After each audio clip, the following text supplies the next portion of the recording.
Sean bienvenidas y bienvenidos a la versión especializada en salud del Noticiero Científico y Cultural Iberoamericano, NCC.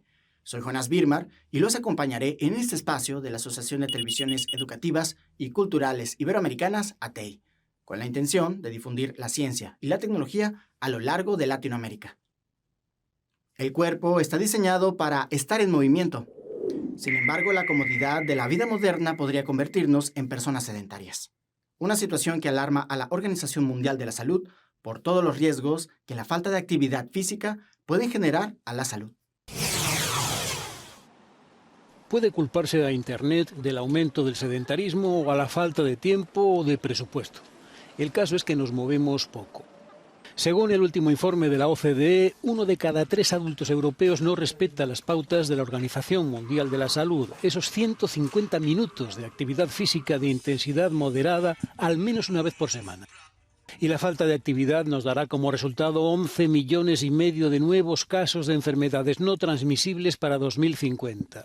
Algo que costará a los Estados miembros de la UE un promedio del 0,6% de su presupuesto anual de salud. Sería suficiente hacer ejercicio 2 horas y media por semana para evitar 10.000 muertes al año en Europa en el grupo de edad entre 30 a 70 años. El problema es social y afecta a los grupos más frágiles. Mujeres y personas mayores, por ejemplo, practican deporte o hacen ejercicio con menor regularidad, al igual que las personas de grupos socioeconómicos más desfavorecidos. Ancora oggi nei paesi del Mediterraneo, in Italia, ma anche in Grecia, lo sport se lo fa un po' chi può permetterselo dal punto di vista economico. Invece noi dobbiamo arrivare a un modello dove lo sport sia accessibile a chiunque e il modello cambierà quando entrerà in gioco finalmente un player decisivo che è la scuola. Un estudio de 9.000 jóvenes franceses de 16 años descubrió que son más lentos que sus compañeros de hace 30 años. Aujourd'hui, nos enfants préparent leur infarctus à 30 ans. On en a la preuve. Parce que leur pression artérielle est plus élevée, leur taux de cholestérol est plus élevé, le diabète est plus fréquent. Invertir en salud es invertir en calidad de vida, dormir mejor, tener menos ansiedad, huesos y músculos más sanos. En resumen, una vida más larga y puede que hasta más feliz. Las terapias asistidas con animales son un método que se utiliza desde siglos pasados. Son diseñadas con el fin de generar beneficios físicos, sociales, emocionales y cognitivos en un paciente durante su rehabilitación. Funcionan en una variedad de entornos, en lo individual o colectivamente. Como ejemplo, en Florida, una perrita se encarga de dar mucho afecto a pacientes de un hospital. Harmony, una cariñosa perra de 2 años, es la alegría del Jackson North Medical Center, hospital del condado de Miami-Dade, en Florida. Su llegada pone en marcha un proyecto para ayudar a pacientes en rehabilitación a través de la compañía animal. La perra entró este miércoles por la puerta principal de este hospital, donde decenas de miembros del personal y prensa la esperaban para hacer oficial su incorporación a los programas de terapia de rehabilitación. Harmony lleva 2 semanas adaptándose poco a poco a su nueva casa, donde está previsto que durante la próxima década sirva como ayuda en los programas de rehabilitación, una terapia que ya se utiliza en otras partes del país.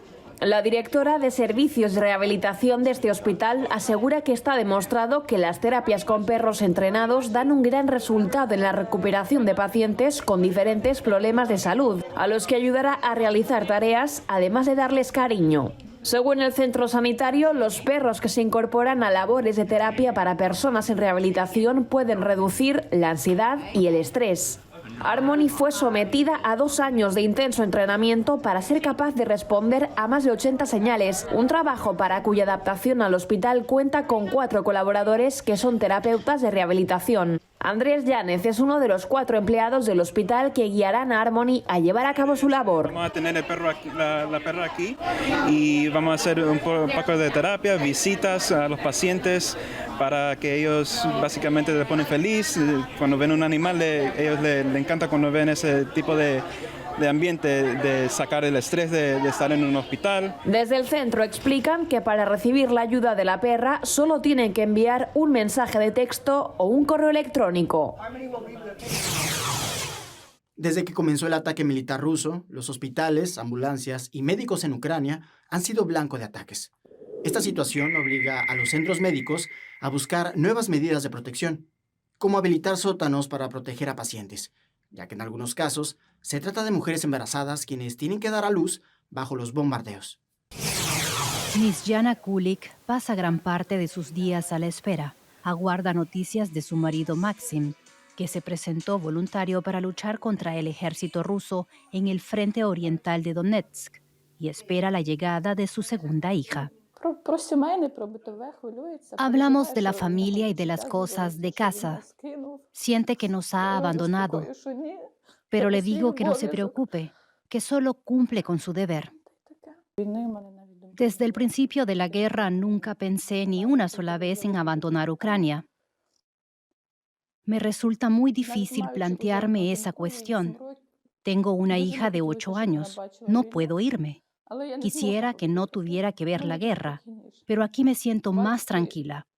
Quiero ver cómo sigue la vida en nuestro país. Quiero estar cerca. Cada vez más futuras mamás deciden tener a sus hijos en Ucrania pese a los riesgos. Durante los 3 primeros meses de la guerra, Natalia Kushman observó un descenso en el número de pacientes. Un año después, todo vuelve lentamente a la normalidad. Pero ahora su trabajo es mucho más que atender partos. Hemos visto pacientes con más complicaciones de lo normal durante el embarazo. Tienen problemas derivados del parto y del estrés. Trabajamos con psicólogos y nuestros médicos también ejercen de psicólogos.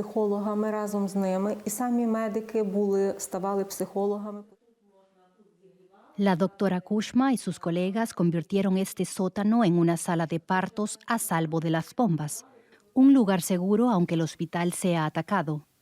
Es una de las razones por las que Renata y Konstantin Kolesnikov decidieron tener aquí a su primer hijo, Timofey. Ha nacido hace apenas unas horas.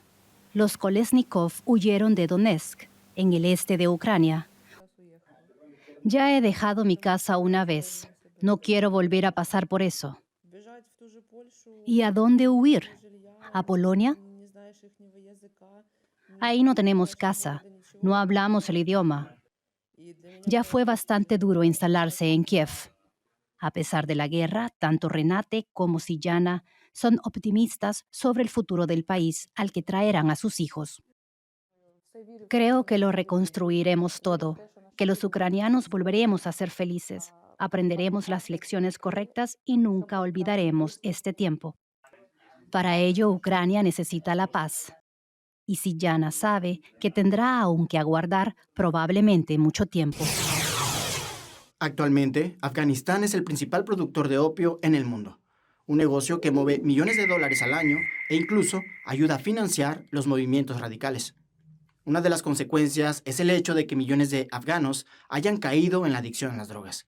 Y ahora estén en la mira de los talibanes, quienes se han propuesto sacarlos de las calles. Más de 4 décadas de guerra, una crisis económica y el suministro ilimitado de drogas baratas empujan a miles de personas en Afganistán a la drogadicción. Los talibanes, que se hicieron con el poder en agosto de 2021, tratan de paliar este problema internando forzosamente a miles de adictos. Pero buena parte de los centros de rehabilitación permanecen cerrados después de que se cortara el grifo de la ayuda humanitaria internacional tras la toma del poder por los talibanes. Y es que las autoridades del gobierno interino de los talibanes afirman que actualmente hay unos 3,5 millones de drogadictos en Afganistán, en un país que satisface el 80% de la demanda mundial de opio. Para dar respuesta a esta situación, los fundamentalistas han internado a la fuerza en centros de rehabilitación a 6.300 afganos en el marco de una campaña pensada para el largo plazo. El principal centro de Kabul cuenta con 1.000 camas, pero el número de internos multiplica ahora por 4 su capacidad.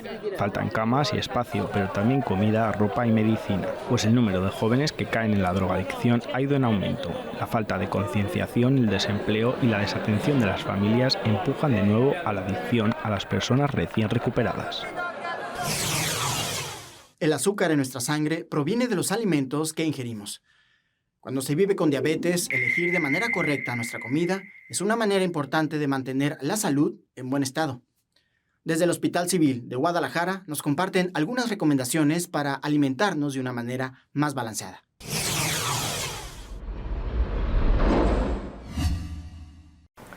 ¿Vives con diabetes y no sabes cómo comer?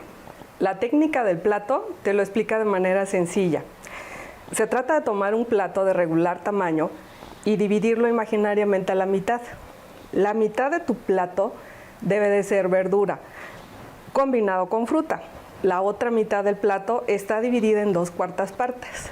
Una cuarta parte para el grupo de los cereales donde entra la tortilla y la otra para las leguminosas y los alimentos de origen animal. Esto te puede ayudar a mejorar tus niveles de glucosa aunado con actividad física por lo menos 30 minutos diariamente.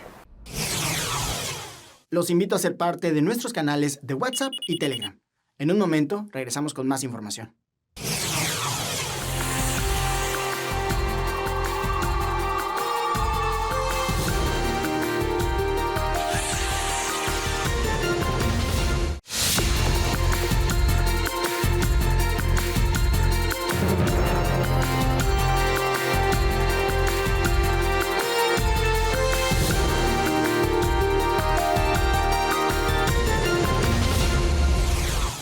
Son denominados bloqueadores de la pubertad.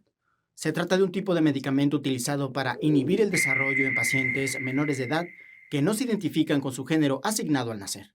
Sin embargo, los efectos de estos fármacos a largo plazo son desconocidos, lo que ha provocado que en Suecia se frenen los tratamientos a menores trans. País pionero en los derechos LGBTQ, Suecia está revisando sus políticas cuando se trata de adolescentes trans. La cirugía para reducir el tejido mamario fue prohibida en diciembre para menores de 18 años, quienes además ya no tendrán acceso a tratamientos hormonales siguiendo las recomendaciones del Servicio de Salud Pública. La periodista Carolina Jamesby dividió opiniones cuando produjo un documental que contaba la historia de una adolescente que desarrolló osteoporosis después de tomar bloqueadores de la pubertad. And I think the knowledge of young people, teenagers, Creo que el conocimiento de jóvenes adolescentes siendo perjudicados por estos tratamientos hizo que Socialstyrelsen, la Junta Nacional de Salud y Bienestar de Suecia, reajustara sus protocolos previos y las recomendaciones previas de tratamientos para darse cuenta de que estaban dañando a este grupo muy vulnerable de pacientes. Now we are harming this very, very vulnerable group of patients. La autoridad sanitaria de Suecia dice que se sabe poco sobre los efectos de estos medicamentos a largo plazo. También apunta a un aumento inexplicable de los diagnósticos de disforia de género, donde las personas sostienen que el género que se les asignó al nacer no es con el que se identifican. Este tipo de diagnósticos aumentó entre 2008 y 2018 en un 1.500% para adolescentes a quienes se les asignó el sexo femenino al nacer. Teníamos un protocolo establecido que fue diseñado para casos muy raros y extremos y de repente la demanda explotó. Así que continuamos usando ese protocolo y tal vez no deberíamos haber hecho eso. Pero no seré yo quien critique a los médicos por hacer eso porque era difícil. Quieres ayudar a estos pacientes y teníamos un protocolo establecido. Antonia Lindholm comenzó su transición siendo adolescente en Suecia, recibiendo tratamiento desde los 14 años. Ella piensa que los casos de disforia de género han aumentado porque la sociedad está más abierta a las personas trans.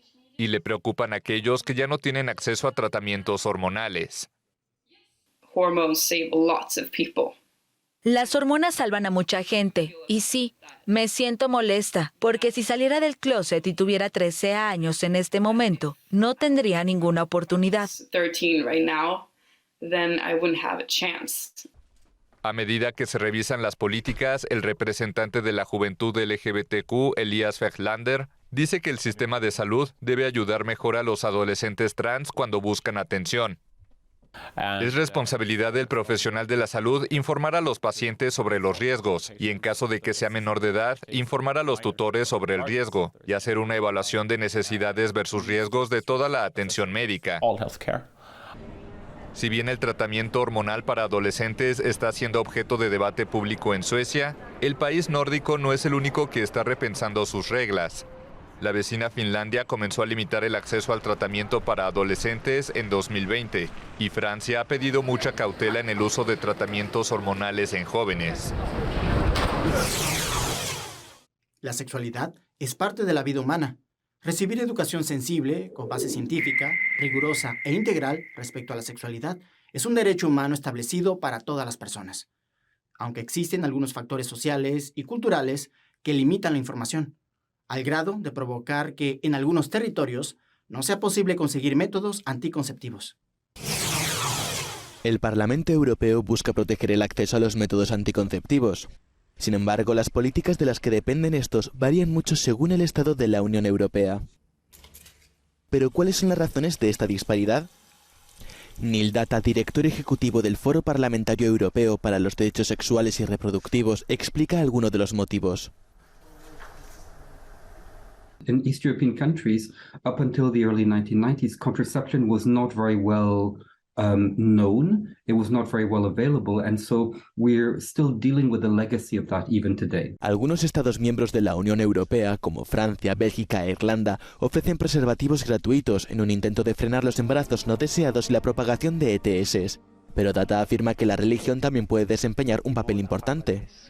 Then in some countries, the weight of religion is very important, and most religions, Christian religions specifically, do discourage the use of contraception, particularly within the world of Catholicism. También asegura que la educación puede ser la clave para salvar la distancia entre la política y la práctica. Comprehensive sexuality education teaches young people both about contraception, but also about respect and consent within relationships, including sexual relationships. Then this has a very positive knock-on effect on people understanding how to prevent unintended pregnancies and how to protect their own health by being able to empower themselves to avoid sexually transmitted infections. La pandemia trajo cambios en nuestra manera de pensar, de relacionarnos y de comportarnos. Tras el éxito de las vacunas, la denominada nueva normalidad comenzó a definir su forma. Y a pesar de que el coronavirus sigue recorriendo el mundo, hoy en día ya se escuchan las historias de superación de una crisis sanitaria que cambiaría el mundo. El impacto de la pandemia de la COVID-19 ha comenzado a quedar atrás en Argentina, donde las vacunas contra la enfermedad llevaron tranquilidad a millones de residentes. El taxista argentino Marcelo Daniel Sosa, de 50 años, recuerda su experiencia desde marzo de 2020, cuando Argentina, al igual que otros países y regiones, ingresó en una cuarentena estricta para enfrentar la pandemia. Laboralmente fue duro, pero bueno, se llevó. Y con respecto a la salud, bueno, había que salir igual, con miedo, mucho miedo, más yo siendo asmático. Sosa comenzó a trabajar como taxista en junio de 2014. Hasta concretar sus primeros viajes, el hombre se mantuvo en aislamiento como los 46 millones de argentinos, a excepción de servicios esenciales como el sector sanitario y el de las fuerzas de seguridad. Salía bien temprano para ver si agarraba, que era todo lo que había, los médicos y las enfermeras para tomar las jornadas laborales. Durante la pandemia, Sosa conoció viajeros que lo ayudaron a salir adelante porque lo contrataron durante semanas para viajes en horarios y destinos específicos. En lo personal, contó que vive en el distrito de Avellaneda, ubicado en la periferia sur de la capital con su mujer Teresa y su hijo adolescente Joaquín. En cuanto a las vacunas, Sosa procuró conseguirlas desde un primer momento por su condición de asmático, aunque aprobó la decisión del gobierno de darlas en un orden determinado. Acá en Argentina se dieron varias vacunas y ahí la gente se dio cuenta que no se iba a morir, que se iban a enfermar, que no lo iban a pasar tan mal y que iban a poder hacer una vida más normal. Sosa resaltó cuando los argentinos comenzaron a recibir vacunas en el marco de un plan que inició en diciembre de 2020. Y yo la última que me di es la Sinopharm. Igual es la que menos síntomas me dio los 2 días siguientes. Y bueno, pero lo importante es que la gente tomó conciencia y se vacunó y todos pudieron volver a trabajar medianamente normal.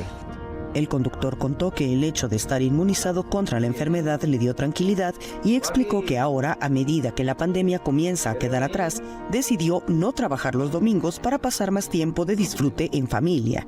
El día de hoy, si no le bajas los vidrios a la gente, no te sube. Días de mucho calor que hubo acá en Buenos Aires, te pedían que apagues el aire para ir con los vidrios y tener circulación. Y en lo personal, yo volví a la naturalidad de antes. A mí se me fue lo que fue miedo a pandemia y todo eso se me fue. Esa era mi manera de ser, pero se me fue.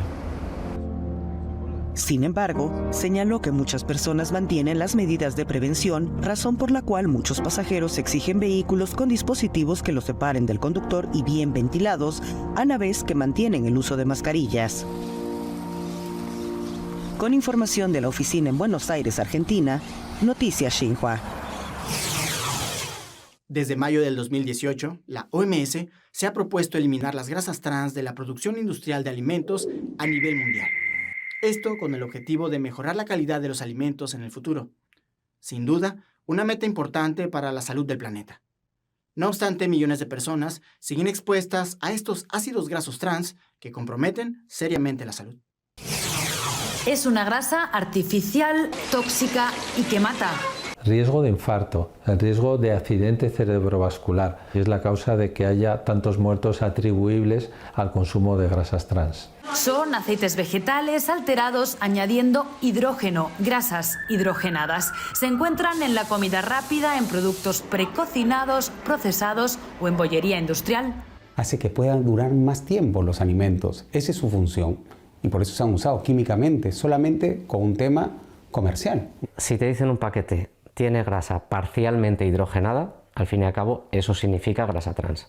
El 2023 será, según Naciones Unidas, el año límite para eliminar en todo el mundo las grasas trans. Pero aún hay 5.000 millones de personas muy expuestas a este ácido graso. Aquí están reguladas. La Unión Europea limitó su uso, solo 2 gramos por cada 100. Los especialistas aseguran que ahora el problema es otro. Muchas veces el remedio no es mejor. ¿Por qué? Porque si, por ejemplo, lo sustituyes por aceite de palma, son grasas saturadas, que también son perjudiciales a nivel cardiovascular. El camino para eliminar las grasas trans va a ser largo y costoso, porque llevan décadas en la industria de la alimentación. De momento se han restringido en 61 países, pero quedan 134 más. Gracias por acompañarnos. Este fue un viaje informativo del Noticiero Científico y Cultural Iberoamericano, NCC, especializado en ciencias médicas y tecnología enfocada en salud. No se pierdan las emisiones de Ciencia, Tecnología y Cultura con Iván Carrillo y Ana Cristina Olvera. Gracias a los socios de ATEI, que a través de sus plataformas hacen posible esta transmisión. También gracias a las agencias informativas AFP, EFE, Notimex, Xinhua, Euronews y Deutsche Welle. Visite nuestra página noticiasncc.com. Utilice nuestra aplicación móvil y síganos en nuestras redes sociales. Nos encuentran como NCC Iberoamérica. Soy Jonas Birmar. Cuídense mucho. Nos vemos en la próxima.